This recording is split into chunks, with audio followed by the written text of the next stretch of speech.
Are those deaths that have been so often linked to this spray intentional? Are they really trying to do us in? Or are they an unfortunate and unintentional byproduct of a program that is seen to have overriding national security implications in terms of global warming?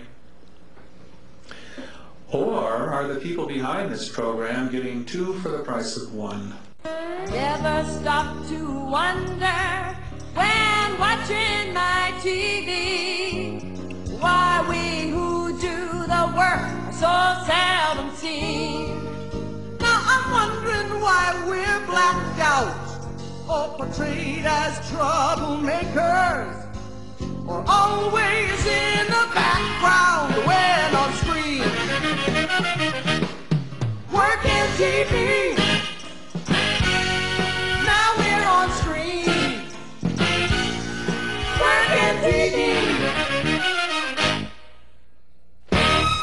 Welcome to Working TV. I'm Libby Davies. This week we continue with week 2 of the presentation on chemtrails by journalist William Thomas. According to Thomas, these chemtrails are the bizarre cloud-like trails left from the systematic spraying of chemicals over our cities and towns. Chemtrails look much like the contrails left by jet aircraft, but they don't dissipate in less than a minute as contrails do.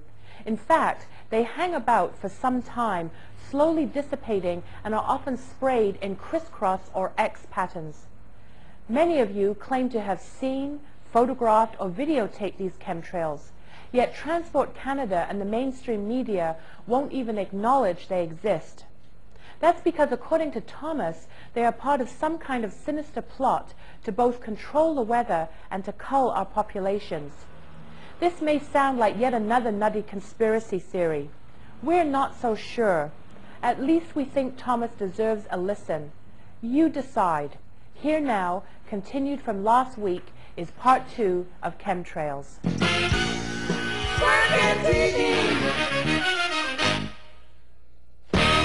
Now, I've been an environmental journalist for some 10 years.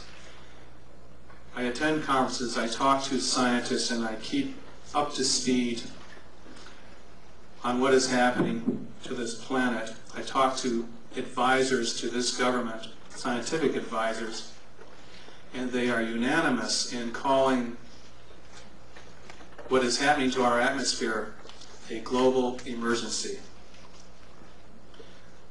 Ladies and gentlemen, this is not a scam. This is actually happening. Poles are melting at an unprecedented rate.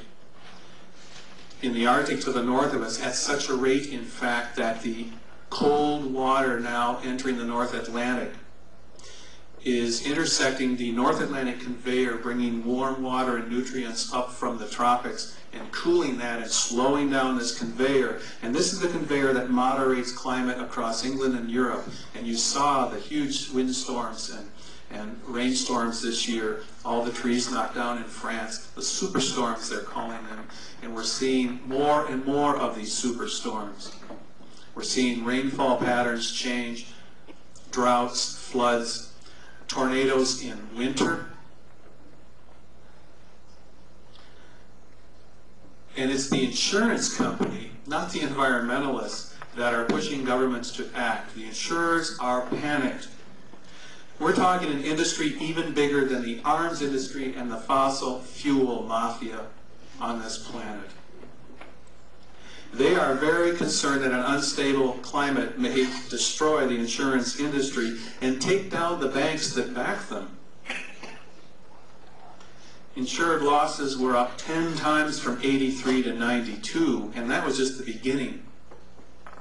Lloyd's of London has lost $11 billion in 4 years, and I don't believe they're going to be able to sustain those kind of losses. Hurricane Andrew alone cost $15.5 billion to insurers, and now they're saying catastrophic losses from climatic extremes will total $30 billion a year here on out. At the same time, we have a real emergency with the shredding ozone layer that protects our spaceship Earth from solar radiation.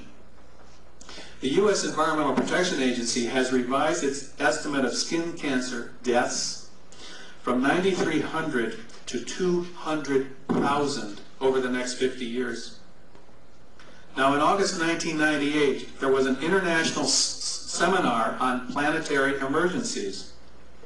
And Edward Teller took an idea, first proposed in 1979 by the renowned physicist Freeman Dyson, who proposed that we insert sunlight-reflecting particles to deflect solar radiation and cool the planet. This wasn't just an idle theory, because when El Chicon erupted, the resulting fallout from that volcano slowed the global warming trend 25%.